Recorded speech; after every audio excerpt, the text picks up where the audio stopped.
San Mateo, sí, aquellos que ya dieron su ofrenda, podemos estar buscando la palabra del Señor en el libro de Mateos, San Mateo capítulo 11. Sí. Y haciendo un poquito el sermón, uno primero siempre quiere ponerle un título, ¿no? ¿Verdad? Para saber de qué va a hablar. Y a veces Dios nos sorprende, ¿no? Porque quizás queremos ponerle un título para poder ir, pero a veces cuando uno va preparando el sermón se va dando cuenta de lo que Dios quiere hablarnos, ¿no? Y el título me salió a lo último, así que le puse así: no te desanimes, espera en Dios. Amén. Y quería leer un poquito aquí sobre Juan, ¿sí? Sobre la vida de Juan, el proceso que estaba pasando allí estando encarcelado. Pero vamos a leerlo juntos. Dice la palabra de Dios en Mateo capítulo 11, versículo 1, ¿sí? Hasta el versículo 6. Dice: cuando Jesús terminó de dar instrucciones a sus 12, se fue allí a enseñar y a predicar a la ciudad de ellos. Y al oír Juan en la cárcel, ¿sí? ¿Qué hizo Juan? Estaba oyendo Juan, dice, de lo que estaba sucediendo, ¿no? Afuera, porque dice, al oír en la cárcel los hechos de Jesús, quiere decir que le llegaban noticias a Juan de lo que Jesús estaba haciendo. Y dice, le envió a 2 de sus discípulos para preguntarle: ¿eres tú aquel que había de venir o esperaremos a otro? Respondiendo Jesús le dijo: id y haced saber a Juan las cosas que oís y veis. Los ciegos ven, los cojos andan, los leprosos son limpiados, los sordos oyen, los muertos son resucitados, y a los pobres es anunciado el Evangelio. Y bienaventurado el que no haya tropiezo en mí. Amén. Y realmente por eso puse al sermón este título, ¿no? De que no te desanimes si no espera en Dios, ¿no? Y aquí Juan podemos ver, ¿sí? Que estaba en una situación de aflicción, de prueba, ¿sí? Un hombre que tenía bien en claro el llamado de Dios hacia su vida. Y bueno, ahora lo vamos a desglosar, porque no quiero empezar por lo que ya escribí, ¿no? Voy a empezar por la introducción. Sí. No hay peor cosa en la vida de los hombres, yo puse aquí, que es cuando perdemos la esperanza. Juan había perdido la esperanza, ¿sí? Por eso manda a preguntar a Jesús si él era el que había de venir o esperarían a otros, ¿no? ¿Por qué? Porque estaba en medio de una prueba, en medio de una aflicción. Y yo puse aquí, cuando nos encontramos en lucha, en prueba, en aflicción, es mayormente donde viene el desánimo y perdemos la esperanza, porque nos enfocamos, ¿sí? de Jesús, y nos enfocamos más en lo que nos está sucediendo, ¿sí? Y no en lo que Dios puede hacer en nuestras vidas. El hombre sin fe no puede agradar a Dios, ¿sí? Y es verdad, porque le dice la palabra de Dios en Hebreos capítulo 11, versículo 6, dice que sin fe es imposible agradar a Dios. Y menos cuando el hombre no se da una oportunidad de poder creer en lo sobrenatural. Mucho menos todavía. Si estamos aquí es porque nosotros creemos y le damos una oportunidad, ¿sí? A nuestra creencia de lo sobrenatural de Dios. Amén. Porque en realidad Dios es un Dios que se agrada de la fe. Por eso decía yo, no sé si lo puso allí, Hebreos 11:6, donde dice que sin fe es imposible agradar a Dios. Pero dice que es necesario que el que se acerca a Dios crea que Dios está y que Dios existe. Y dice que Él es galardonador, Él es premiador de aquellos que le buscan. Así que decirle que está al lado tuyo: si hoy viniste a buscar a Dios, Dios te va a premiar. Amén. Dios te va a premiar si viniste a buscar a Dios. Entonces, yo puse aquí que el hombre, cuando no le da oportunidad a lo sobrenatural, es donde ahí viene el desánimo, el desaliento, la tristeza, la duda, el dolor, el quebranto, y el corazón se llena de pensamientos negativos, y el alma se llena de sentimientos negativos, ¿sí? Y el hombre deja de lado a Dios. ¿Y qué hace el hombre? Vuelve a intentarlo, vuelve a buscar alternativas, ¿sí? O vuelve quizás a querer restaurar, pero y en el segundo intento vuelve a fracasar, y es allí donde otra vez el ánimo es doble, el desánimo es doble, ¿sí? Y entonces ahí es donde el enemigo de nuestras almas viene a visitarnos, ¿sí?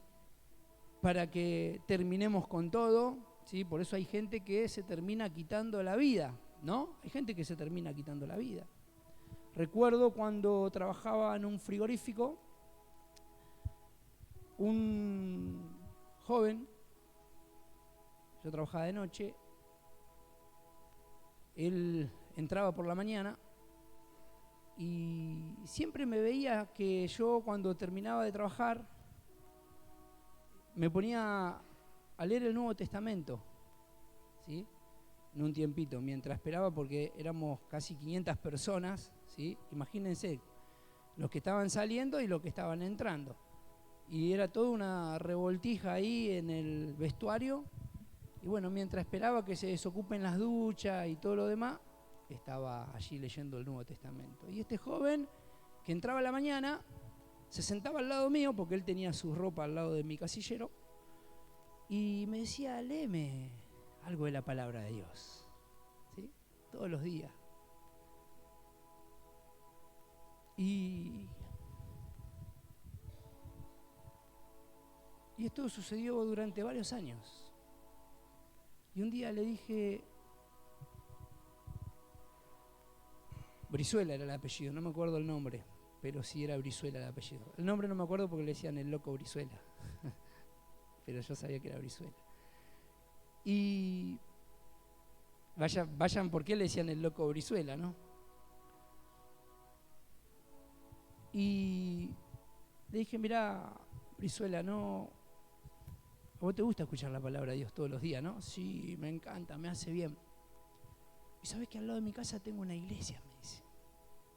Bueno, o sea, que dice la Biblia que no hay que ser oidor solamente de la palabra, sino hacedor. Y tenés que volverte a Dios. Y ahí al lado de tu casa tenés una iglesia, andá al lado de tu casa a la iglesia. Sí, no, me dice, sí, tenés que ir, le digo. El muchacho estaba separado. Y eso fue una mañana, un sábado a la mañana. Yo salía del viernes, sábado a la mañana. Y el sábado a la noche se pegó un tiro en la cabeza.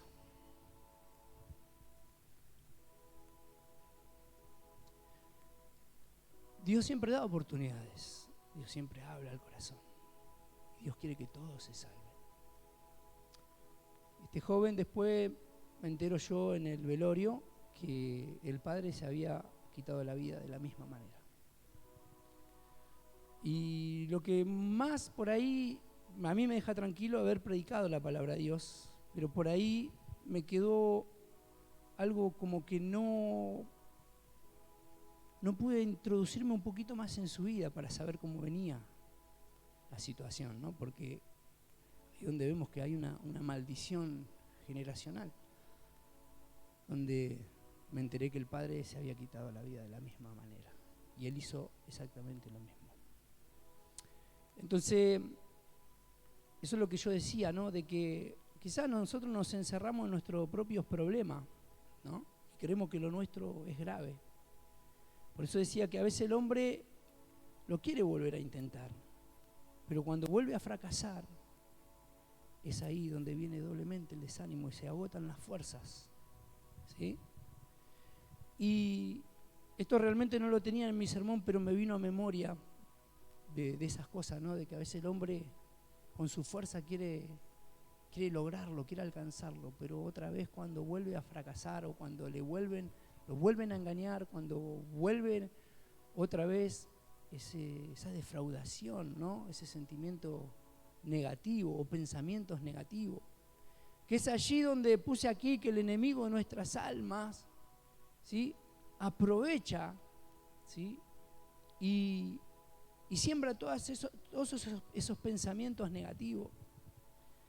Y aquí en Corintios, 2 de Corintios capítulo 2, versículo 11, dice el apóstol Pablo que no debemos de ignorar las maquinaciones del diablo, de Satanás, dice, para que no gane ventaja alguna sobre nuestras vidas.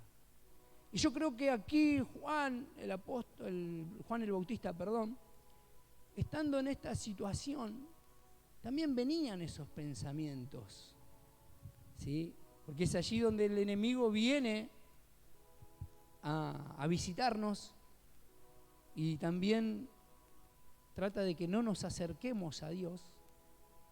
Por eso Pablo aconseja eso, donde dice que no debemos de ignorar cuando vienen esos pensamientos. Entonces, el enemigo vuelve una y otra vez a tirar sus dardos de fuego para herirnos, para lastimarnos, para echarnos culpa, para acusarnos. Pero ¿saben qué? La Biblia dice que la única manera que tenemos de defendernos de esas acusaciones o de esos dardos hirientes es tomando el escudo de la fe. Es tomando el escudo de la fe. Dice en Efesios capítulo 6, versículo 16, ahí me está ayudando Suri. Efesios capítulo 6, versículo 16. Dice así: sobre todo tomad el escudo de la fe, con que podéis apagar todo dardo de fuego del maligno. Amén. El escudo de la fe. ¿Sí? ¿Por qué decía el apóstol Pablo allí el escudo? Dice, para poder apagar los dardos de fuego. Un día vamos a predicar sobre la armadura. ¿Te acuerdas que predicamos allá en Villa Argentina de las armaduras? Llevé todo, ¿no? Llevé toda la indumentaria del soldado romano. Un día lo vamos a predicar, pastor, ¿sí? Las armaduras de Dios es tan poderosa, porque Pablo nos aconseja, dice que debemos tomar toda la armadura de Dios. El yelmo, ¿no? La coraza, la espada, el calzado, el cinturón, ¿no? Y el escudo de la fe. Toda la armadura. A veces salimos a este mundo a pelear la batalla, o a veces salimos a pelear la batalla de la fe y nos olvidamos la espada del Espíritu. Uy, me olvidé la espada, que es la palabra, ¿no? Uy, me olvidé el calzado de la paz, y anda uno dando, ¿no? Ahí medio dado vuelta, chiflado, ¿no? Porque perdió el calzado del Evangelio de la paz, ¿no? Se voló la paloma, digo yo, ¿no? Pero es ahí donde tenemos que contar cómo 1, 2 y 3, Espíritu Santo, otra vez. Pero hay un arma que Dios nos dio, que es el escudo de la fe, que es para apagar los dardos de fuego del maligno. Y me gustaba esto porque en la antigüedad había escudos que eran de acero, de hierro, otros que eran de madera, ¿no?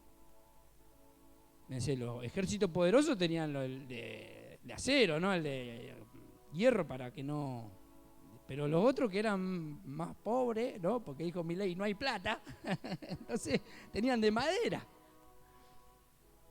Entonces, al escudo de madera, el enemigo tiraba flecha, y en la punta de la flecha lo mojaban con brea o con algo que lo prendían fuego.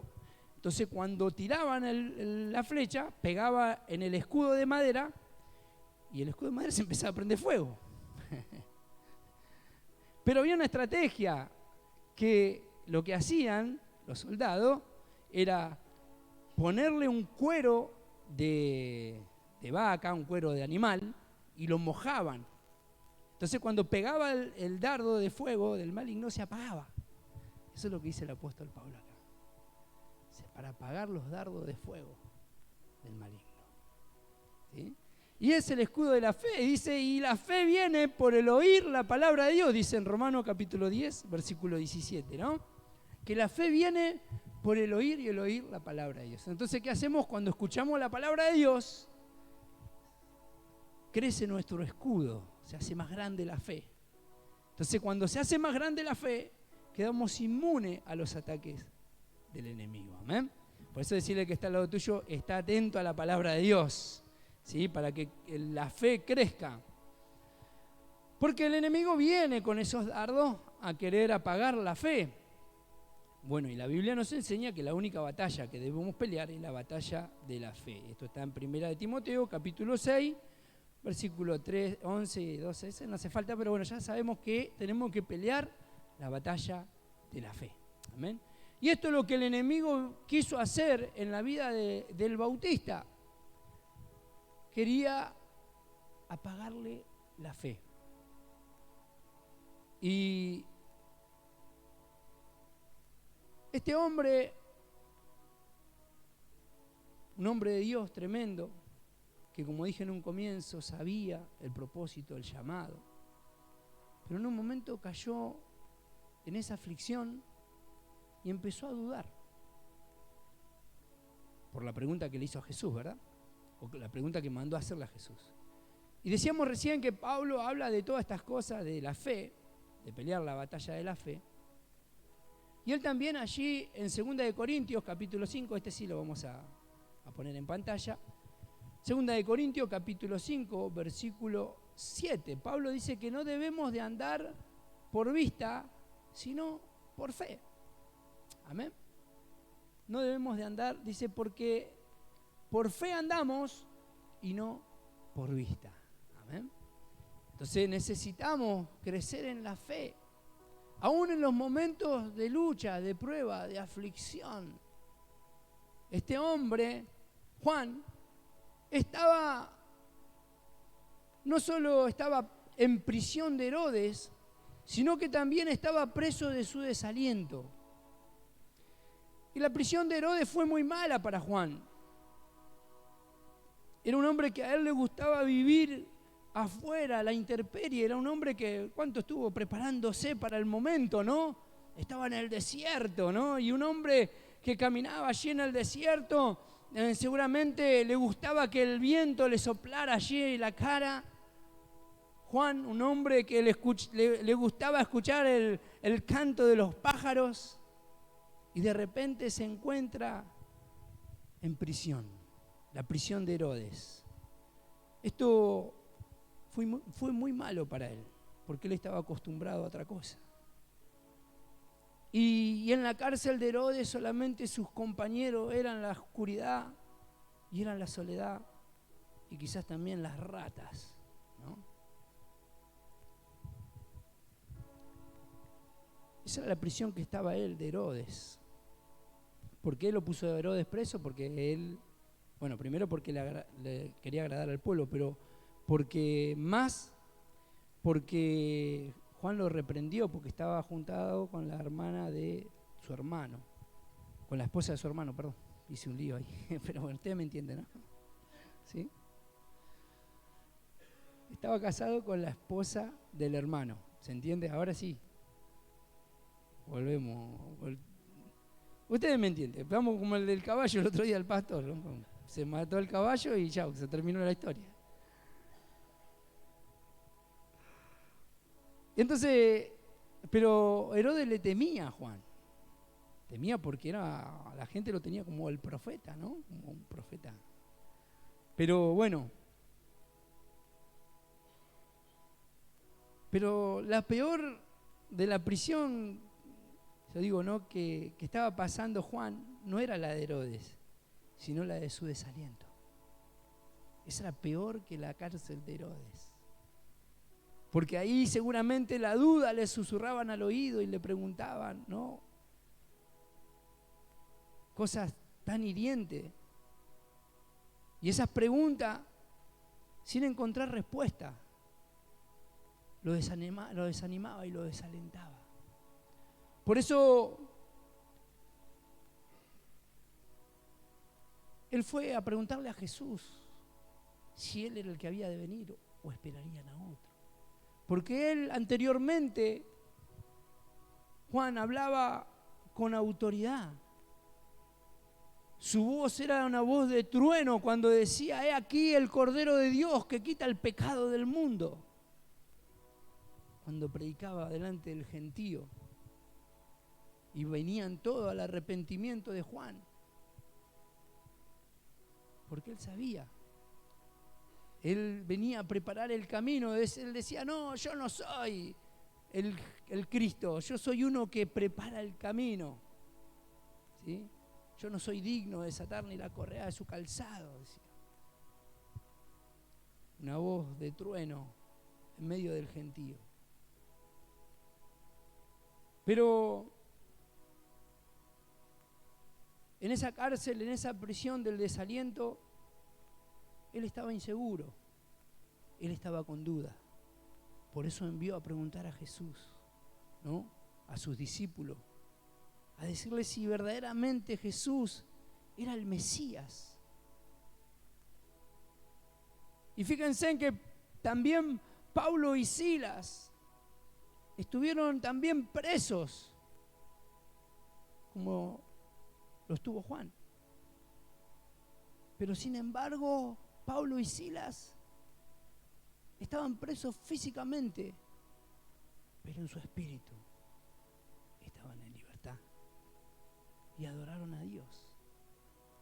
Y cuando adoraron a Dios en medio de la aflicción, dice que las cadenas se rompieron. Hubo un temblor en ese lugar. Por eso muchos pueden estar presos físicamente, pero pueden tener la libertad en el corazón, en el alma. Juan estaba preso por dentro y por fuera. Él era cautivo de Herodes y del desaliento. Y su fe era como una vela que parpadeaba ante el viento. Por esa duda, por ese temor y por esas preguntas sin respuesta. Que quizás el enemigo venía a su mente una y otra vez. Y el enemigo también quiere desanimarnos, quiere desalentarnos y llevarnos cautivos, como lo hizo con Juan. Pero hay dos cosas en el cual también son motivo de desaliento para nuestras vidas, así como le pasó a Juan. Y una de las cosas es cuando ocurren las cosas cuando nosotros pensamos que no deberían ocurrir. Viene el desaliento. Por ejemplo, yo tengo mi hija Lucila que tiene 26 años. Y ella desde los 4 años, ¿no? 4 años. Cuando Analia empezó a ir a la iglesia, a los 4 años.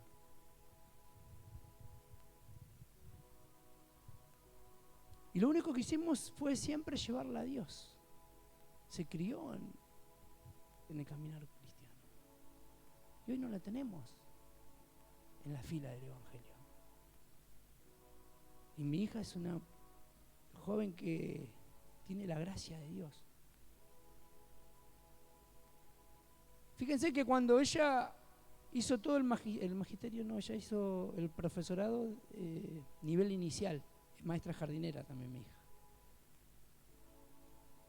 Y ella cuando había un acto allí con los profesores, toca la guitarra, toca el ukelele, toca la flauta, toca la armónica, ¿no? Ella está alejada del Señor. Pero Dios la ama. Y a veces nosotros pensamos, Señor, ¿cómo puede ser? Y le predicamos a tantos jóvenes, ¿no? Cuando nosotros pensamos que las cosas que ocurren no deberían ocurrir, viene el desánimo, viene el desaliento. Y yo veo a mi hija cómo se está golpeando. ¿Sí? Pero aún así la gracia de Dios, ella cuando no tenía trabajo se recibió, bueno, se olvidó de anotarse en el consejo escolar, pero bueno, estuvo cubriendo una suplencia todo el año ahí en Río de Vida, en el jardín. Y yo le digo, hija, ¿viste la gracia de Dios, el amor de Dios? Está como, sí, papi, y ella lo reconoce. Amorosa mi hija. ministraba el Señor, la presencia de Dios. Un día cuando daba charla de Espíritu Santo en un ministerio, yo la llevaba a ella para que toque su guitarra y ministrábamos al Señor, y el Espíritu Santo de Dios caía y los hermanos eran bautizados para la gloria de Dios. Pero cuento por lo que el potencial, solamente por ministrar a Dios, el corazón, pero está alejada de Dios. Y cuando terminó la suplencia en Río de Vida, dijo, papi, yo tengo que esperar un año más, dice, porque no me anoté en el consejo escolar. Y bueno, hija, Dios te va a proveer. Siempre uno dándole ahí una palabra de aliento en Dios, porque vos sos de Dios. Y se fueron a tal consejo escolar. ¿Quién estaba ahí al mando de todo? Una profesora que la llevaba a ella para todos los lugares. Le dijo, Lucila. Sí, bueno, y se fijó los puntajes que tenía, todo. Y ahí nomás le consiguió, no una escuela, 2 jardines le consiguió, y de preceptora. La misericordia de Dios, la gracia de Dios, una y otra vez. Pero uno dice, pero ¿cómo puede ser?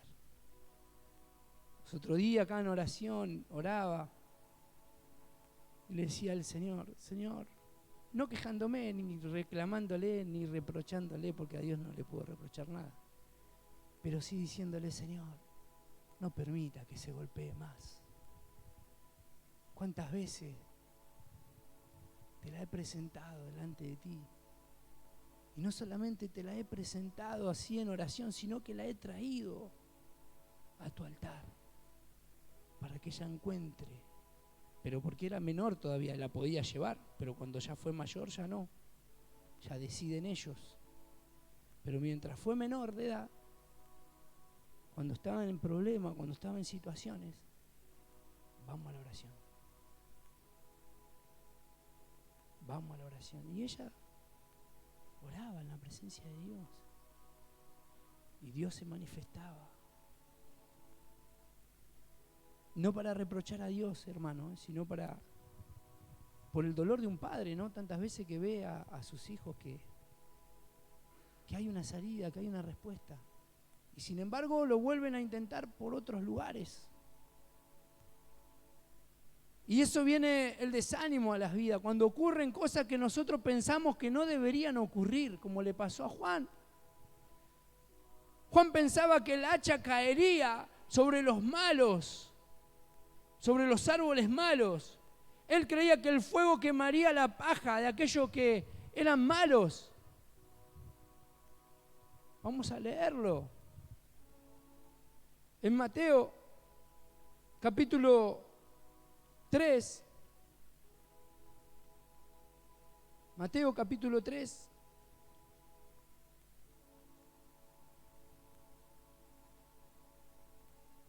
Dice en el versículo 1, en aquellos días vino Juan el Bautista predicando en el desierto de Judea y diciendo, arrepentidos porque el reino de los cielos se ha acercado. Pues este es aquel de quien habló el profeta Isaías y dijo, voz de que clama en el desierto, que prepara el camino del Señor y enderezad sus sendas. Y Juan estaba vestido de pelo de camello y tenía un cinturón, un cinto de cuero alrededor de su lomo y comía, dice,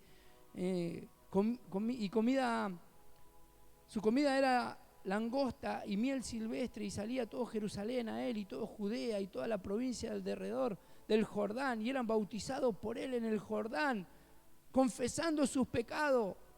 Y al ver que muchos de los fariseos y los saduceos venían a su bautismo, le decía, generación de víboras. Uno dijo una vez, víbora degenerada. No, víbora degenerada no, generación de víboras, le decía. ¿Quién nos enseñó a huir de la ira venidera? Haced pues fruto digno de arrepentimiento y no pensáis decir dentro de vosotros, a Abraham mismo tenemos por padre, porque yo digo que Dios puede levantar hijos de Abraham aún de estas piedras. ¿Sí? Y miren lo que dice el versículo 10.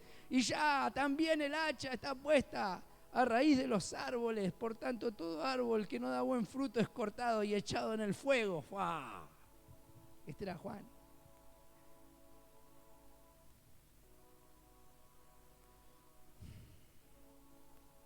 Y luego decía, ¿no?, de que Jesús era el que dice, y yo la verdad bautizo en agua para arrepentimiento, pero el que viene tras de mí, cuyo calzado yo no soy digno de llevar, es más poderoso que yo. Él bautizará en Espíritu Santo y fuego.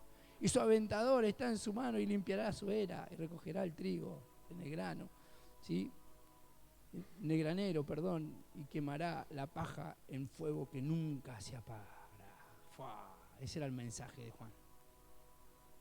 Él creía eso, que los árboles malos iban a caer y que la paja se iba a quemar. Y no ocurrió. Cuando pensamos que hay cosas que no deberían ocurrir y ocurren, él no pensó que iba a estar preso.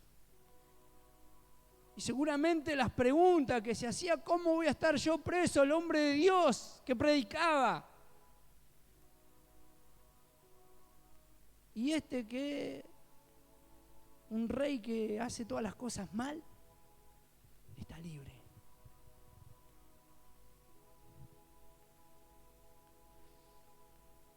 El mensaje de Juan era tan fuerte en su interior que él pensaba que la ira de Dios caería sobre los pecadores en cualquier momento. Pero eso no sucedió. El hacha no cayó y el fuego no ardió, porque todavía no era el tiempo. Una de las cosas que dije recién que ocurren en nuestra vida cuando nos desaniman o nos desalientan es cuando pasan estas cosas que no deberían pasar o no pensamos que nosotros tendríamos que pasar. Otra de las cosas que nos desalientan es cuando no comprendemos por qué nos suceden cosas malas.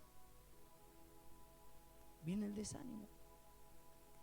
Juan no entendía por qué estaba preso y Herodes estaba libre.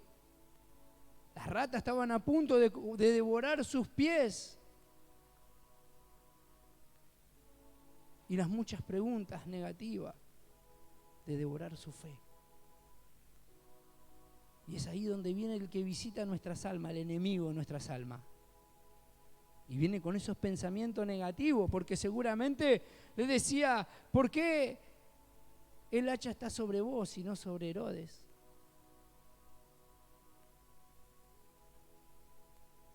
Otra pregunta, si Jesús es el Salvador, ¿por qué no te viene a salvar?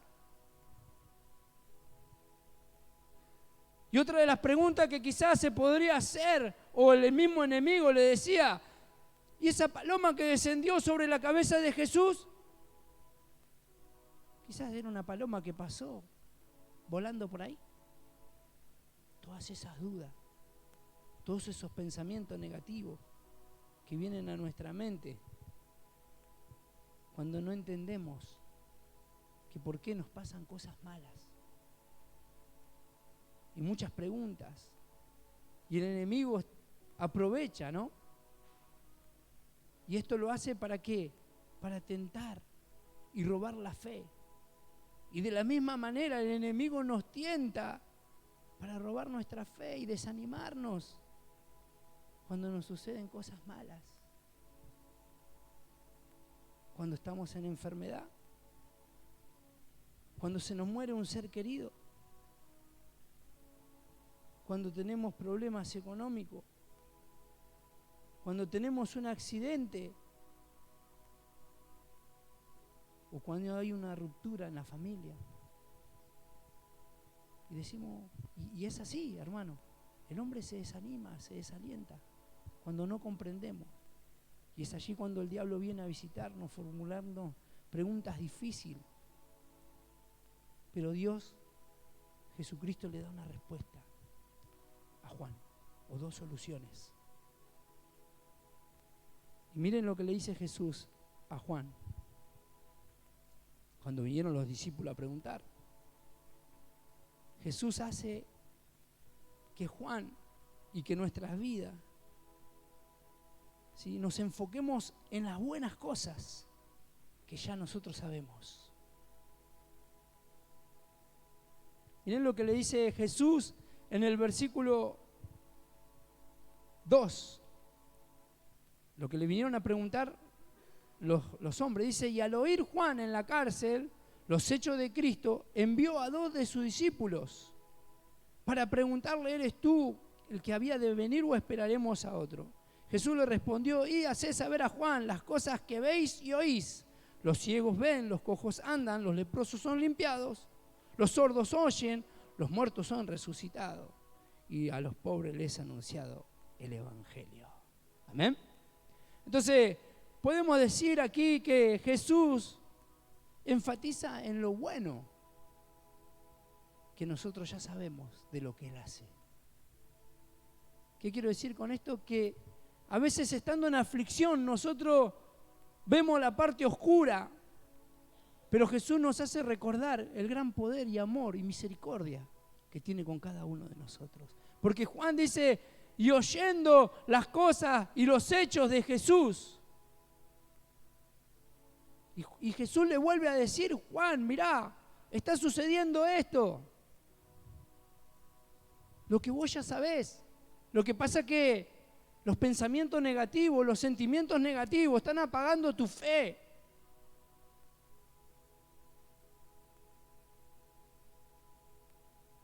Pero es allí donde Jesús una y otra vez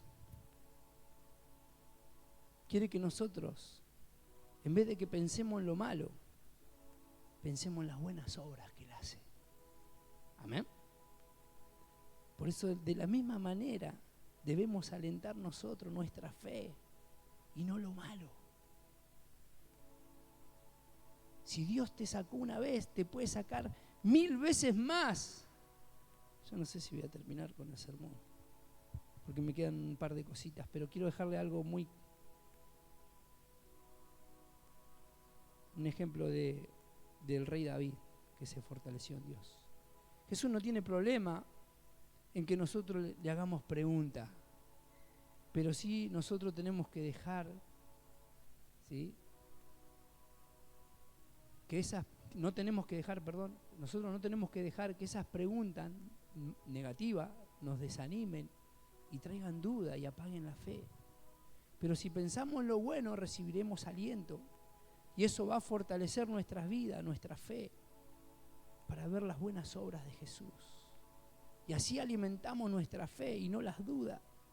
Ejemplo del rey David, ¿no? En 1 Samuel capítulo 30, en el versículo 6, habla de que el pueblo quería apedrearlo, dice que estaba en amargura de alma. El rey David. Y no tenía uno al lado para animarlo, para alentarlo. Todo lo querían matar. Pero seguramente David empezó a recordar cuando Dios le dio la fuerza para vencer al león. Seguramente David pensaba en la fuerza que Dios le dio cuando mató al oso. Seguramente que David pensaba en las buenas cosas que Dios había hecho con él cuando derribó a Goliat. Seguramente que eso fue lo que lo animó y lo llevó a ir a la presencia de Dios. Vamos a leerlo, ¿lo tenemos ahí? ¿Sí? Primera de Samuel, capítulo 30, versículo 6. Decirle al que está al lado tuyo, no te desanimes. Decirle, no te desanimes. Esperá en Dios. Primera de Samuel, capítulo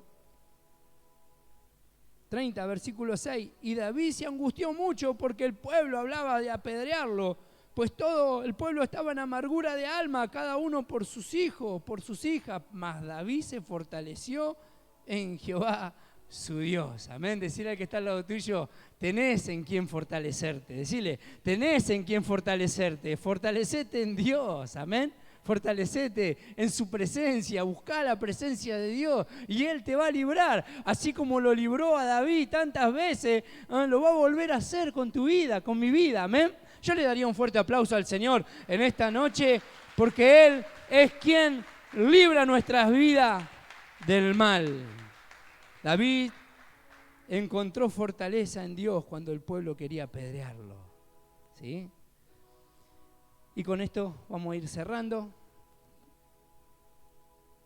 ¿No? Dije que Jesús hacía que Juan se enfoque en lo bueno de Dios y le hizo recordar las cosas buenas. Pero también Jesús se agrada de aquellos que no se ofenden con Dios cuando suceden cosas malas. Porque el tiempo es de Dios. El tiempo es de Dios. Juan era muy apresurado, pero Dios tiene su tiempo. Dios tiene misericordia y quiere que todos los hombres se arrepientan.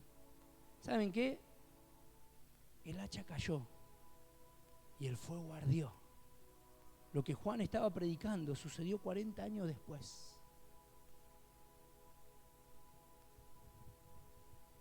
Herodes fue comido por los gusanos. Y los romanos prendieron fuego a Jerusalén y derribaron el templo. Y según los historiadores, dicen que murieron más de 600.000 judíos. Otros dicen que murieron más de 1 millón. ¿Saben qué? La palabra de Dios se cumple, pero al tiempo de Dios. En Corintios dice que nosotros vemos por parte, pero un día veremos todo completo. Amén. Yo te invito a que te pongas de pie en esta noche. Y si tiene que quedarte algo del sermón, es que piensa en lo bueno que Dios ha hecho en tu vida. Y en lo que va a hacer y en lo que Él puede hacer. Y que no te desanimes y no te enojes con Dios. 2 cositas solamente. Porque Jesús le dijo a Juan, bienaventurado el que no haya tropiezo en mí. Amén. Vamos a hacer una adoración.